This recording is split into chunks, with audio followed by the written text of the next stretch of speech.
Assalamu alaikum warahmatullahi wabarakatuh. Hordoftoota raadii tuubii baga nagaan dhuftanii gara chaanaala kootii fi haaraa taatanii subscribe godhaa maatii kootaadha. Dhiifamaa qufaan naqabeeraadha xiqqoosi kan barbaachisu qoonqii koo sagaleen koo sirrii miti kan barbaachisu ammas ibiddaa fi bishaan ho'aa fi harcee qofaadha. Sirriitti jabeessee muciqaa qamashaa hojjedha. Jabaachuu qabaa sirriitti. Hammaduma viidiyoo nafaana turaadha baay'ee bareedaadhaan jaalattanii amma sirriitti muciqeeraa garuu kana caalaa odoo jabeessine baay'ee bareedaadha.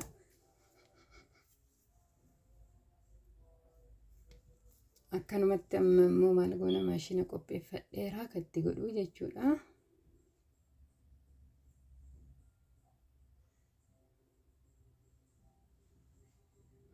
Akkanumatti xiqqeessee harcee sirriitti godhuu qabaa jechuudha. Akka daammaxuu wannoonaa ta'uuf.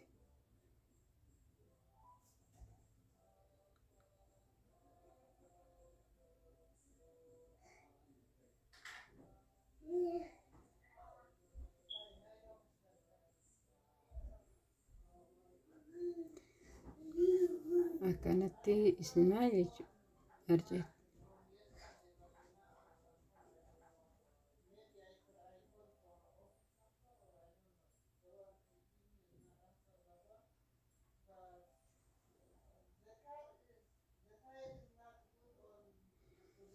Akkanumatti goonaa jechuudha.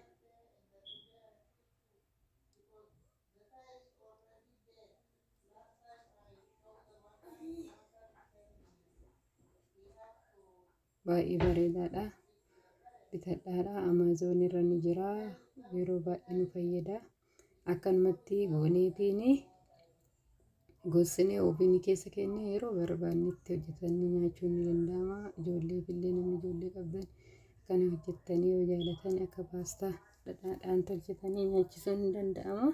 Baay'ee bareedaadha. Keessattuu warri biyya alaa jirtan bitadhaadha. Amazon irra ni jira. Baay'ee bareedaadha. Ijoollee mana keessanii fi isiniin jedha maashinii kana paastaa maashinii jettanii bitattan argattanii akkanatti bareedaadha. Kamma oobiniin kiyya o'aaraa daqiiqaa 20 fi isaa saniin booda achi keessa gosaa jechuudha. Eelirratti illee inni sun ni danda'ama. Garuu maashina keessatti illee sirriitti nama gogaa jechuudha. Akka feetanitti isinii gogaa. Kanaaf xiqqoo laafuun ooluu kiyyaa kan caalaa jabeessan bareedaadha.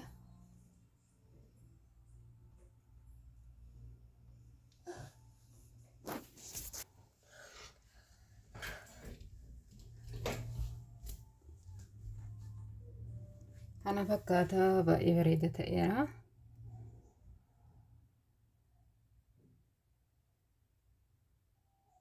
Amma oobinii keessa galchaa.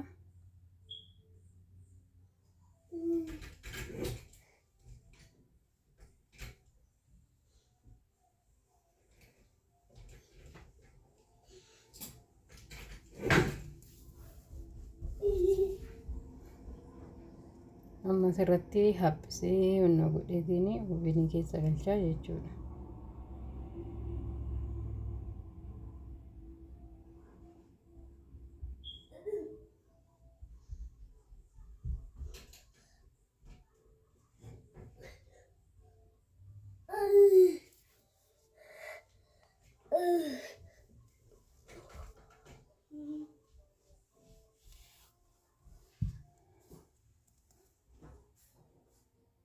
Amma gogeera.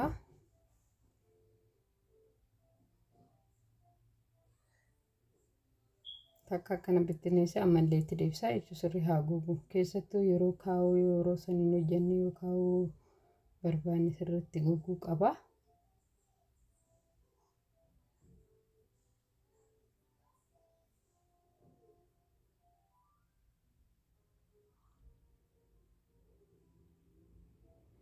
Kunoo amma gogeeraa sirriitti.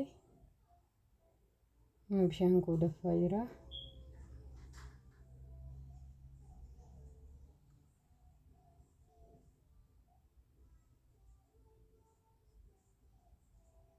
Zayita xiqqoo asitti godhadha jechuudha. Ashaboo dura waan itti godheef amma ittiin godhu zayita qofatti godhaadha.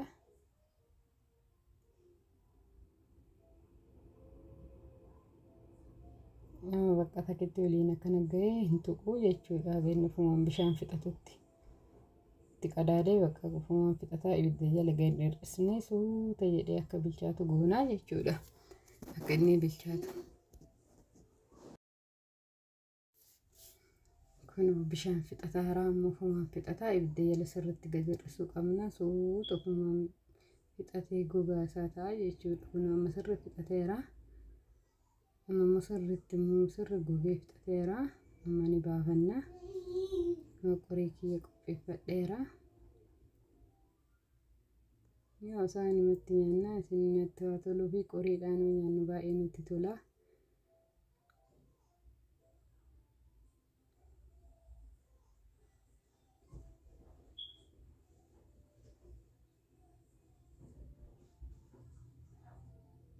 Kunoo amma ga'eera.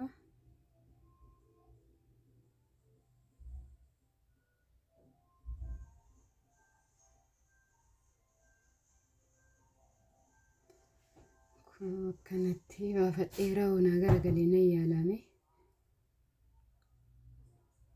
Nyaan sarmullee garagalchuu baannu samaa rakkina hin qabu asumarra barbaree fi dhadhaa itti godhuu hin dandeenya.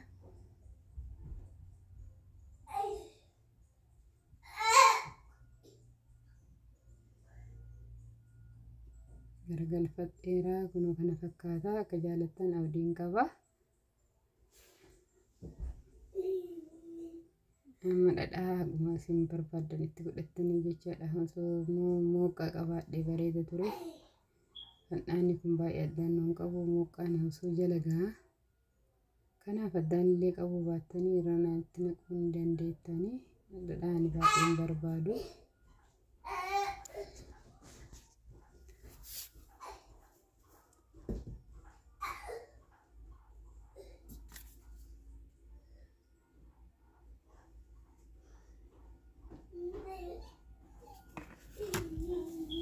Barbaree itti godhadhee kun akkanatti baay'ee bareedaadha. Akkasumas illee baay'ee mi'aawaadha. Baay'ee namatti tola.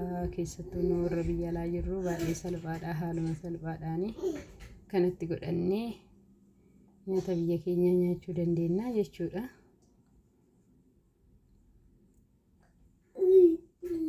Dhadhaa akkuma barbaaddan itti godhattanii handi qoomatti godhee baay'ee illee fayyadamne. Dhadhaa baay'ee sun hin barbaachisu. Gahaadha kana caala. Miini qammasa kaame.